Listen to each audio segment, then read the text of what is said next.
Best health packages up to 80% discount. Tirumala Diagnostics.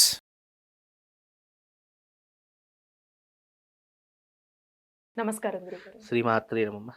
గురుగారు, మనకి ఈ నెలలో అమావాస్య ఉంది గదండీ! అవును. అలానే కొంతమంది గ్రహణం గూడా ఉందని అంటున్నారు. హ్మ్. సో, అసలు ఈ అమావాస్య రోజు ఎలాంటి పరిహారాలు చేస్తే మంచిది? అసలు ఏ విధంగా చేస్తే మంచిదండి?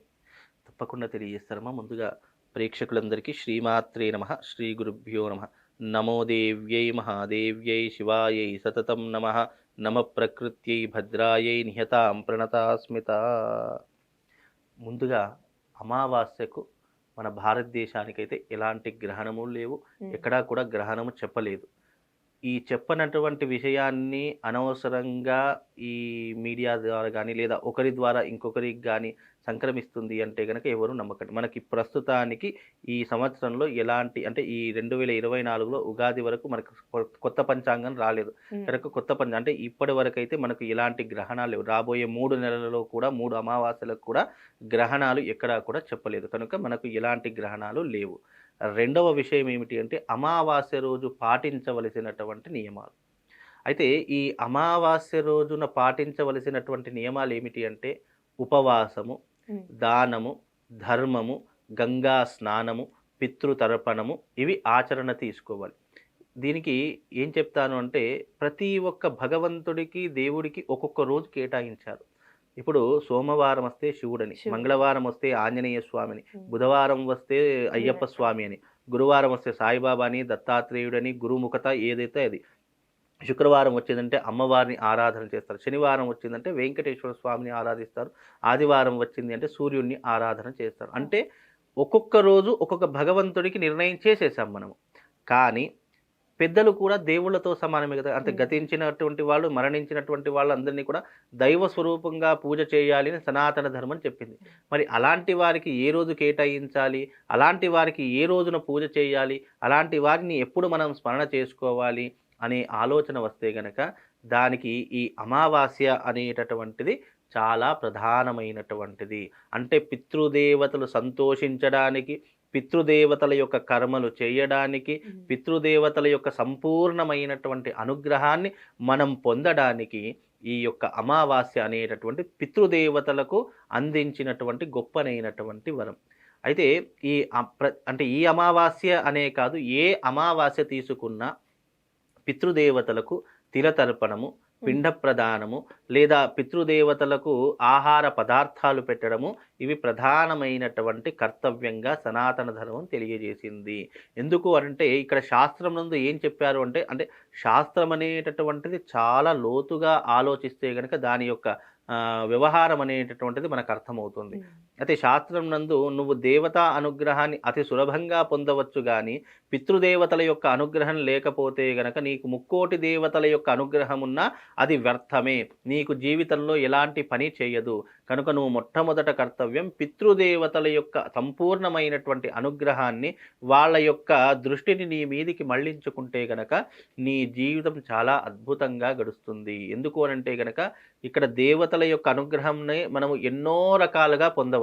అర్చన ద్వారా, హోమము ద్వారా, క్రతువుల ద్వారా, యజ్ఞయాగాదుల ద్వారా, ఇలా ఎన్నో రకాలైనటువంటి విధి విధానాలు. కానీ పితృదేవతలకు కేవలం ఒకటే విధానము, తర్పణము ద్వారానే పితృదేవతల యొక్క అనుగ్రహాన్ని మనం పొందుతాము. కనుక ఇంకో విషయం కూడా చెప్తాను. అంటే ఇది ఎవరికి తెలుసో తెలియదో నాకు తెలియదు, కానీ ఎవరైతే అపమృత్యు బారి నుండి పడి చనిపోయారో, అంటే యాక్సిడెంట్లు కావడం కానీ, అనుకోకుండా చిన్న వయసులోనే మరణించడం కానీ, ఇంట్లో ఉరి వేసుకొని చనిపోయినా కానీ, రోడ్డు ప్రమాదంలో అనుకోకుండా మృతి చెందడం కానీ, ఇవన్నీ కూడా అపమృత్యు దోషాల కిందికి లెక్క వస్తాయి. ఎవరైతే ఇలాంటి అపమృత్యు దోషణ బారిన పడ్డారో వాళ్ళు ప్రేత రూపకంగా భూమి మీద సంచరిస్తూ ఉంటారు. అంటే ఇటు భూమి మీద కాకుండా అటు స్వర్గానికి కాకుండా మధ్యలోనే వాళ్ళు ఎప్పుడు కూడా ప్రేత రూపముగా, అంటే గాలి రూపంలో కానీ, ధూళి రూపంలో కానీ, దుమ్ము రూపంలో కానీ, వాయు రూపంలో కానీ ఏదో ఒక రూపంలో ప్రేతం అనేటటువంటిది సంచరిస్తూ ఉంటుంది. అందుకే మనం కొన్ని సార్లు కొన్ని సందర్భాలలో చూస్తే గనక ఆకస్మికంగా భయం అనేటటువంటిది మన శరీరంలో ఏర్పడిపోతుంది. అంటే అది చీకటిలోనైనా సరే, లేదా ఎవరైనా వెనక వస్తున్నారనేటటువంటి ఒక భ్రమలోనైనా సరే, అంటే గాలి ద్వారా కూడా మనిషి అనేక రకములైనటువంటి భ్రమలో పడి అనేక రకములుగా ఆలోచించే విధానాన్ని కూడా ఈ యొక్క భూమండలంలో ఉంటుంది. అది చాలా మట్టుకు అందరూ తెలుసుకోవలసినటువంటి విషయం. ఎందుకు అనంటే గనక గాలి, భూమి, నీరు, నిప్పు, భూమి, ఆకాశం ఇవన్నీ కూడా పంచభూతాత్మకమైనటువంటివి. ఈ పంచభూతాత్మకంలో అన్నీ ఉంటాయి. దేవతలు ఉంటారు, దానవులు ఉంటారు, అలాగే ప్రేతములు ఉంటాయి, పిశాచములు ఉంటాయి, అన్నీ కూడా ఉంటాయి. అందుకే అమావాస్య రోజు గతించినటువంటి వారికి మనము ఎవరైతే తండ్రి లేనటువంటి వారు ఉన్నారో వాళ్ళు అమావాస్య రోజు ఒకే పూట భోజనం చేయాలి. ఏకభుక్త భోజనము అని అంటారు. కనుక ఆ అమావాస్య రోజు ఒకేటే పూట భోజనం చేస్తే తల్లిదండ్రుల యొక్క సంపూర్ణమైనటువంటి అనుగ్రహం కలుగుతుంది. అలాగే అతడు భోజనం చేసేటటువంటి ముందుగా తన తండ్రికి కాకపిండము అని చెప్పేసి అంటాము.